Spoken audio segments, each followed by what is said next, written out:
Hi, all. Let's talk new construction. And I do not mean the glamorous side of new construction. I don't mean the luxurious side. I'm going to talk about the ugly side of new construction, the huge mistakes that people make, the regrets that people make, the landmines that people run into when building new construction. And I'm going to give you tips on how to avoid those. Now, let me back up a little bit. My name is Meredith. I am with West USA Realty and the DuFour team.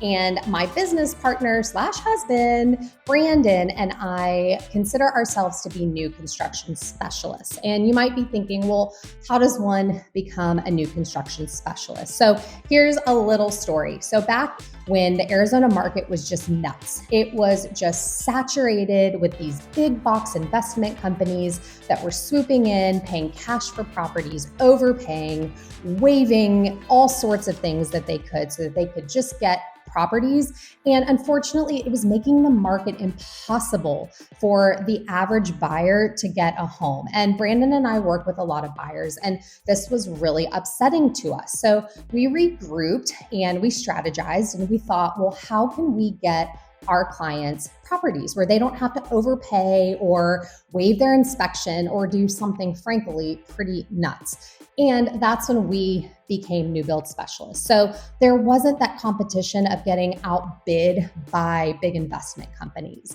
So needless to say, we got dozens of clients into new construction homes. And since then, over the past 4 years, it really has been something close to our hearts. We love new construction. So we have a lot of information and we really wanted to share that with you today. We are going to do a little new construction 101 because I'm going to be referencing this throughout the video. So when it comes to new construction, there are 3 main types of new build properties, 3 different routes that you can go. The first is going to be a ground up new construction property. So this is where you pick the lot. Think of when you drive through a new construction development, when you just see a dirt lot. You pick your lot, you pick your floor plan, you pick all your finishes, you go to a design center, and you essentially build your house from the ground up, from start to finish, on your own with the builder. The second type of new construction property is going to be a quick move-in. And this is where the builders start building the properties on their own.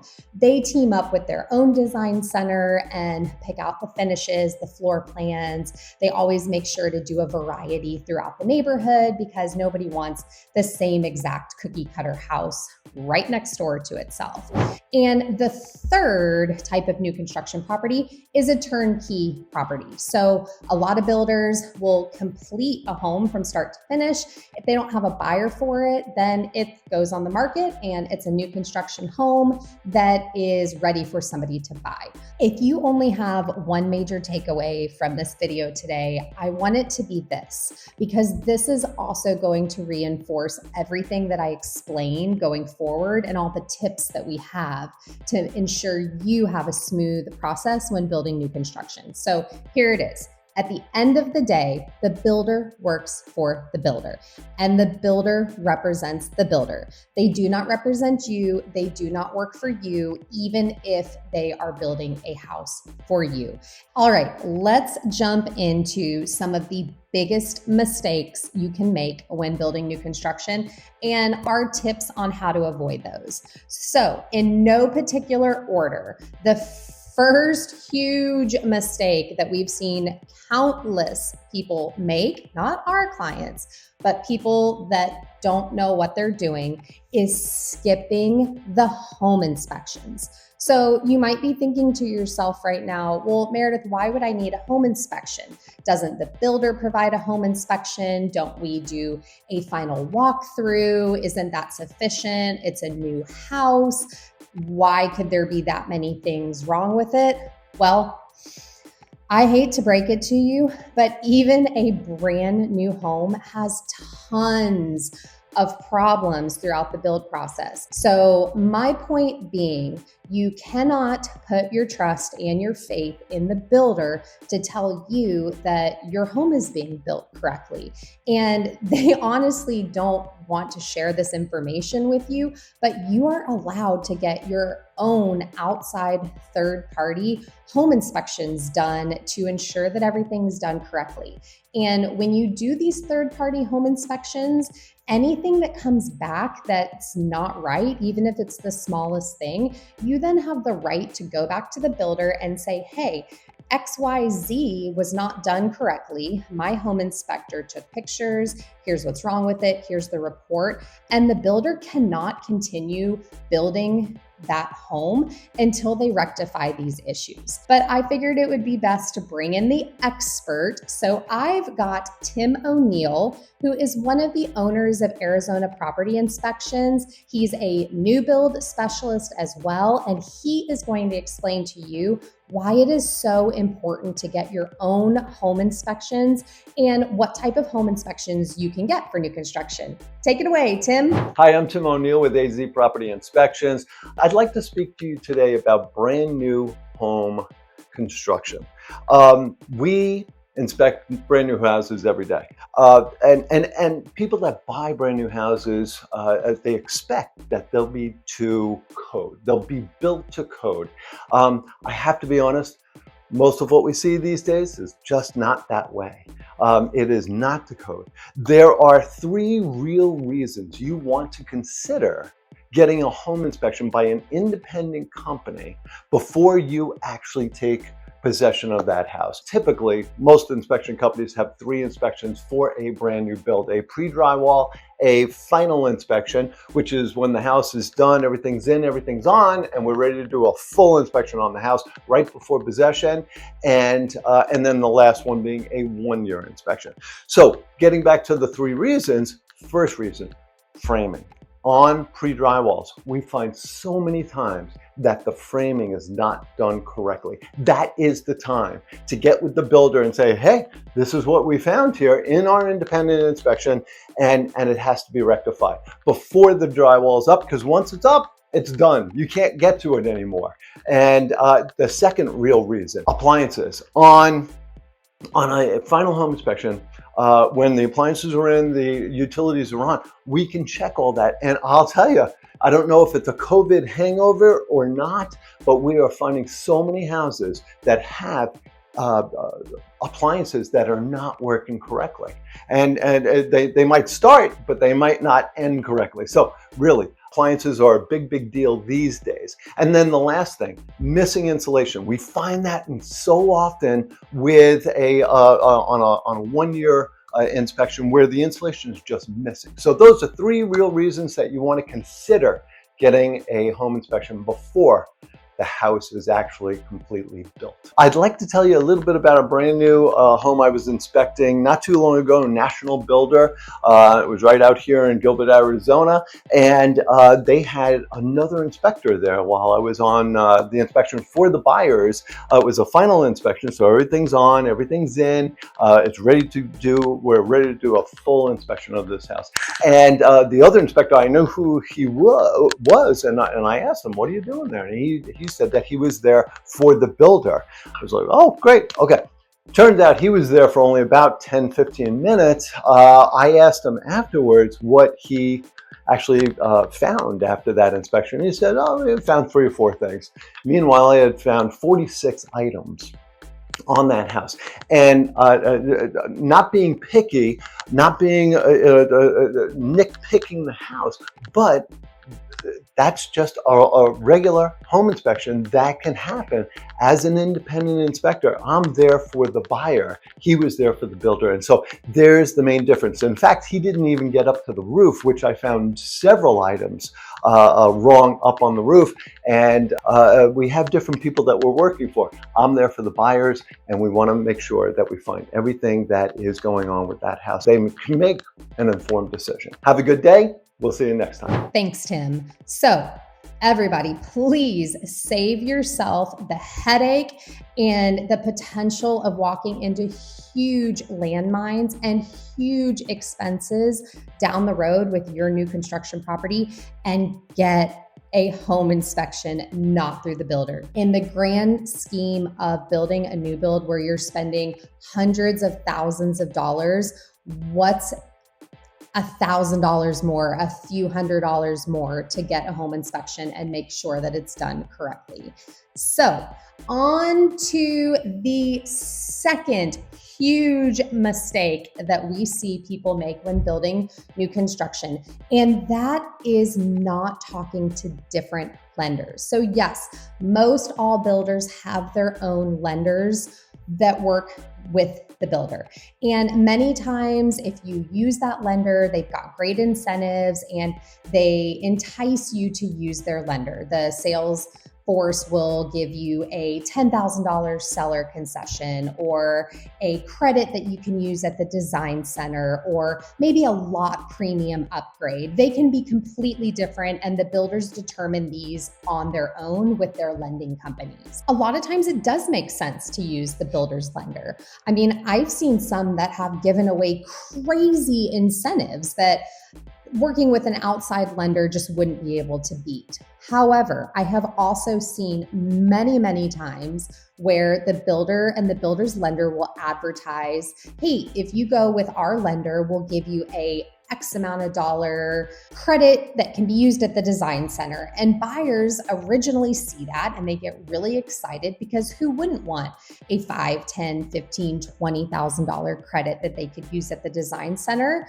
But what they're not realizing is on the back end, the actual loan itself might not be as strong as one that a different lender could offer. So once again, I could talk for a very long time about this topic, but why not bring in the expert who does this on a daily basis and can explain it even better than I can? So I've got Chioke Wade, a mortgage broker with Forward Loans, who's going to explain a little bit better the importance of shopping different lenders when going the new construction route.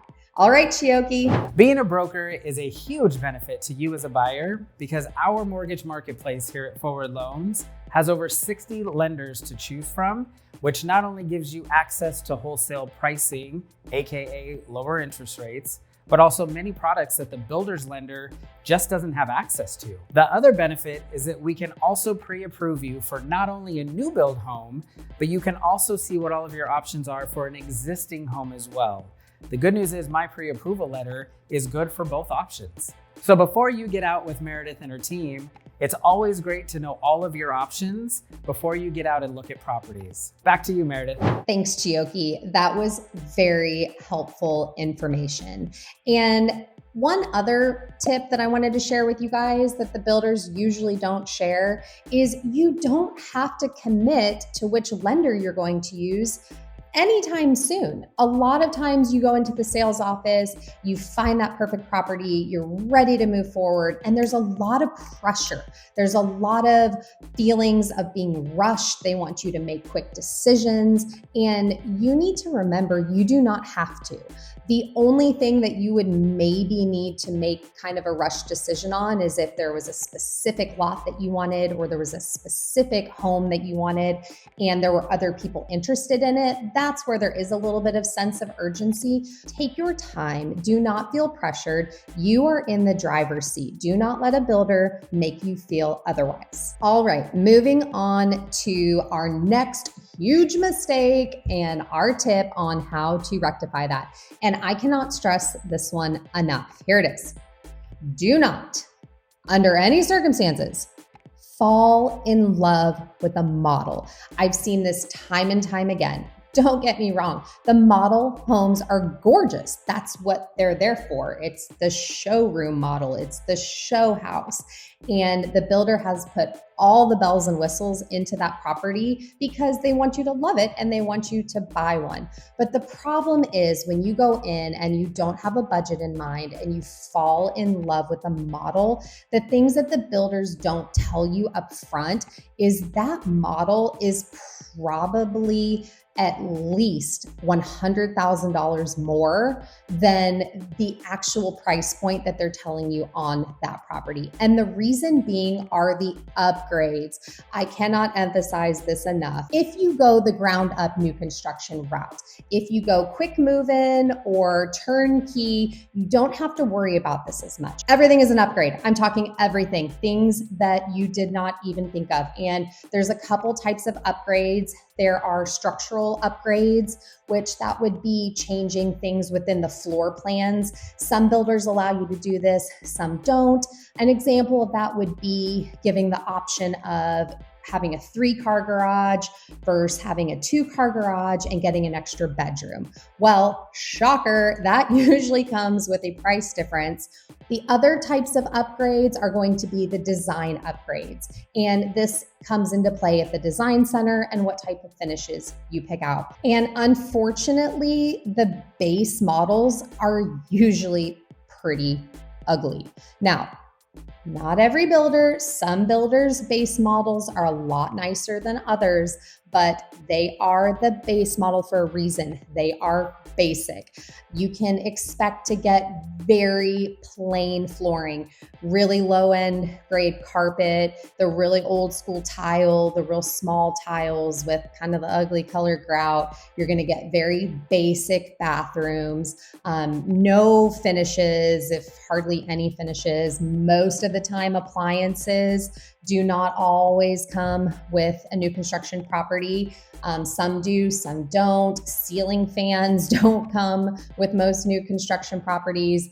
And everything that you want to add on, whether it be upgraded countertops or backsplash or a nicer shower or, cabinets in the bathroom, everything is going to be a price increase, and it's usually pretty significant. So like I said, when you walk into the model home, do not fall in love with it. It's better to have a price point in mind, know exactly what your budget is, and then shop that way. Find out what the base model is, and then go to the design center or ask the builder to give you a list of all the design upgrades and the prices associated with those, so you can kind of plug and play and see what is the most important to you. Let's talk upgrades again. This is such an important topic that I want to make sure I cover as much as possible. So another really big mistake people make when it comes to choosing their upgrades is feeling like anything that they want to upgrade to their property has to be done at the time of building. That when they go to the design center, if they want quartz countertops over Formica countertops, that it absolutely has to be done right then. It has to be purchased through the builder. And if you don't do it through them, it'll never get done and there's no way of getting it done. Again, that is not accurate. I understand when you build a new build property, part of the wonderful thing about that is it's a brand new home and you move in and it's turnkey and everything is ready to go. However, a lot of times the upgrades through the builders, you're going to pay a premium for that. And a lot of people know people. I mean, anybody that's watching this video now knows me, and I'm in the industry, so I've got a flooring guy, I've got a countertop guy, I've got a backsplash guy, I've got a tile guy. Things that are considered upgrades that if you have the patience to wait a little bit longer or you have the time to wait a little bit longer, we've had clients save tens of thousands, if not hundreds of thousands of dollars by going with the base package and doing their own upgrades after they close on the property. So yes, I understand that's a pain in the butt. You close on the property and then you rip out the countertops, you rip out the flooring, but it could save you a tremendous amount of money. Another upgrade that the builders don't even usually share with you until it's already too late, you've already fallen in love, is the lot. So again, if you're doing a ground up new construction property, you get to drive around the neighborhood and you get to pick out your lot. Maybe you want to be in a cul-de-sac. Maybe you want to be on the end of the street. Maybe there is a canal in the neighborhood or a golf course that you want to back up to where there's no home right behind you. Well, go figure, the nicer the lot, the more desirable the lot or the location within the community, there's going to be a lot premium with that. And again, they can be, it depends, it's builder to builder, some are not, some could be a $2,000, $3,000 lot premium, but some can be a $20,000, $30,000, $40,000 lot premium, depending on what you pick. So that's a conversation you need to have with the builder before you even pick out your lot. Ask them for a plot, ask them for all the available properties, the lots, and what pricing lot premiums are associated with each of those lots to determine if that makes sense for you. Okay, are you ready for your next huge mistake to avoid and a tip on how to avoid it? Here we go. This one seems so basic, but I promise you most people do not do this. And what I am about to say could save you thousands of dollars. Okay, here we go. Always negotiate with the builder. It could be anything from negotiating the sales price to getting a bigger incentive to use at the design center. It could be negotiating that you want the appliance package thrown in with your property, that you want the lot premium covered, that you don't want to have to pay for that out of pocket. There are so many ways that you can get creative with the builder in negotiating pricing that you would have to pay. And time and time again, we see people walk into a sales center, sit down, and whatever the builder tells them is what they think is the price. And obviously a builder's not going to advertise like, hey, if you negotiate, we might be able to work with you here and save you money. Of course not. The builder represents the builder works for the builder. And you need to negotiate to make sure that you are getting the best price for the property. We have helped our clients save a tremendous amount of money by doing this. And one example that I can think of off the top of my head is fairly recently, we had a client that fell in love with the property, but they needed some time to think about it. Again, they did not want to feel rushed, and we did not want to rush them. Well, builders will take unannounced price increases. This is where, for whatever reason, at any time, a builder can increase the price of a property. They just get an email from corporate saying, hey, this property is now going to be this price. And unfortunately, there's nothing that you can do about it. Well, our clients had not signed their contract yet on the house that they were interested in. Contracts were out for signatures, but nothing had been finalized. And well, as you could guess where this is going, the builder took a price increase. And 99% of people just would have said, you know what?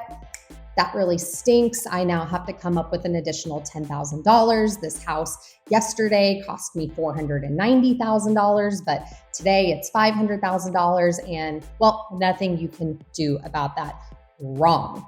Brandon and I respectfully do not take no for an answer when possible.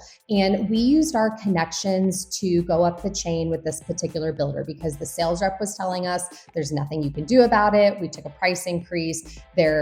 That is what it is. Well, we didn't think that was fair. And we negotiated with the builder, basically explaining we didn't think this was fair.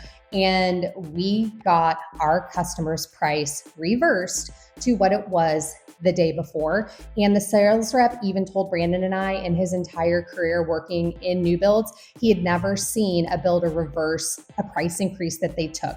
But that is just a perfect example of why not ask? The worst thing that can happen is you be told no. But if you don't ask, you'll never, if the builder really wants to sell that property or sell that lot, they're going to do it. I mean, if you think about it, if a builder has a property that you're going to spend $600,000 on building and you're going to walk because of a $5,000 concession that they won't give you, do you think the builder might cave? Do you think they might call up to their upper management and see if there's something that can be done? I guarantee you they will. I've got a couple more for you today. Now, this question, write it down, lock it in your memory. I promise you, if you don't ask this question, you are going to highly regret it. And that question that needs to be asked before you go under contract with a builder is your earnest deposit money refundable? And if so, up until what point of the build process is your earnest deposit refundable?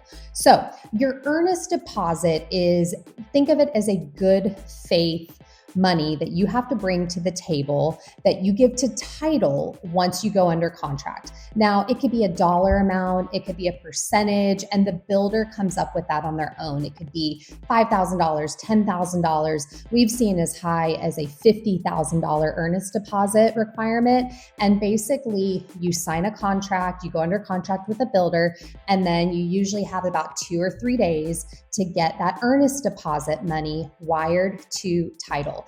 And title will hold on to it and protect it for you throughout the entire build process. And then when you go to close on a property, that money is then credited or applied towards your remaining balance on the property. So now here is where this question becomes super important. Some builders, your earnest deposit is non-refundable. So you sign a contract saying, I'm going to build this property, and the second you wire that earnest deposit money to them, no matter what happens, you are not getting that back. Other builders do allow your earnest deposit money to be refunded, but up until a certain point. So we typically see that time frame being around when drywall goes up.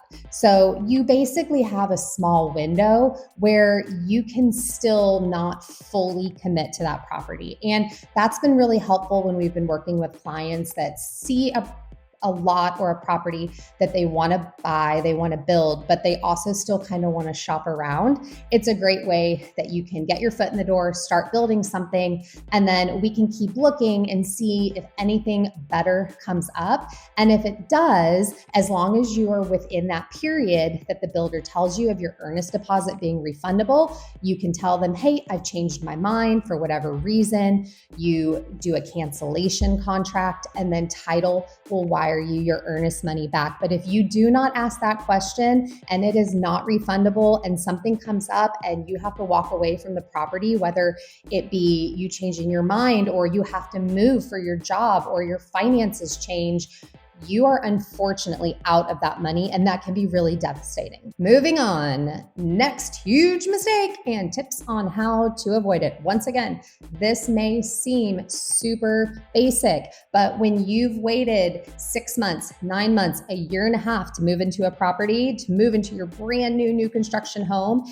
and they're going to give you the key, even though something is not finished on the property and they promise that they're going to finish it, don't close. Don't close on the home. You do not have to close on the home, even if they tell you. Again, do you really want to trust the builder's word that they're going to finish something that they say they're going to after you close on a property? I mean, at that point, what incentive do they really have to get back, to make sure that the electric is set up, to make sure that the washer is installed properly, to make sure that the utilities are turned on? We've had clients before that the day before they're supposed to close on a property, that community, because they were one of the first to build a property in a brand new community, didn't have utilities yet.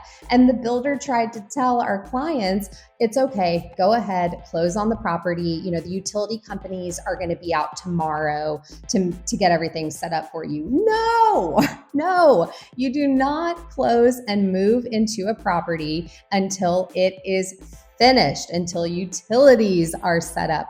Obviously, there could be a special circumstance for this if it's something very minor and you don't want to delay your closing because of that. That is not what I'm talking about. I'm talking about big things, important things that you want to make sure are done before you close on a property. So again, you make sure that your house is in the condition that you're comfortable with it being in before you sign your closing documents. And last but not least for today, just now while I've been doing this in my head, I've decided I'm going to do a part 2 follow-up video for this, because even though I think I've covered everything, I keep having more tips and more issues and more mistakes and more regrets popping into my head. So I'm going to do a part 2 follow-up video. But for today, the last big tip that I have for you, and a mistake that a lot of people make, is have your own representation. Do not just walk into a new build sales office, work with the new build sales representatives, and have faith that the process is going to go smoothly. The builders are not going to tell you this. The sales reps are obviously not going to tell you this, but you can have your own representation. And what I mean by that is an experienced real estate agent that specializes in the market, that has done new construction. Basically, everything that we've talked about today in this video so far are things that if you had somebody representing you, going to bat for you, you could have a lot more confidence that everything was going to be smooth, that things that you wouldn't have even thought of will be addressed, will be covered, that you have someone on your side, like I said, going to bat for you, talking to the builder, taking a lot of this off your plate, because let's be real, building a home is time consuming. I know you don't think so. I know you probably think once you pick out your home, you pick out your finishes, it's just going to kind of be smooth sailing, but it's not. Brandon and I have weekly conversations with the builders, with the superintendents, with the tradesmen working on our clients' properties. Sometimes more than weekly. We're doing random stop-bys just to make sure everything's going according to plan and staying on schedule. We're at all the inspections. We are at all the meetings. We're talking with the builder. We're talking with the management just to make sure that everything is taken care of. And I'm assuming most of you have your own full-time jobs, that you do not have the time, the patience, or want to take over another full-time job, which would be building your property. So do yourself a favor, talk to different agents, see which one you think that you connect with that has had experience in the new build world. Maybe ask them some of these questions that we've discussed today and see if they have a good answer for it. Because at the end of the day, it can be a great experience, and building a new construction home is so many people's dreams, but you want to make sure you have the right tools in your toolkit. You want to make sure you have the right people on your team. You want to make sure you have the knowledge and somebody with experience that is on your team to make sure that everything goes smoothly. If you do choose to have your own representation, which again, I highly, highly, highly recommend, make sure you do not, under any circumstances, go into a new build community, a new build sales office by yourself for the first time. Yes, you heard me right. If you go into a new build sales office for the first time by yourself, even if you just want to look at models, even if you're not planning to buy for another year or two, the builder will ask you, do you have representation or no? And if the answer is no, even if your agent isn't with you that first time, they make you sign a paper saying that you do not have representation.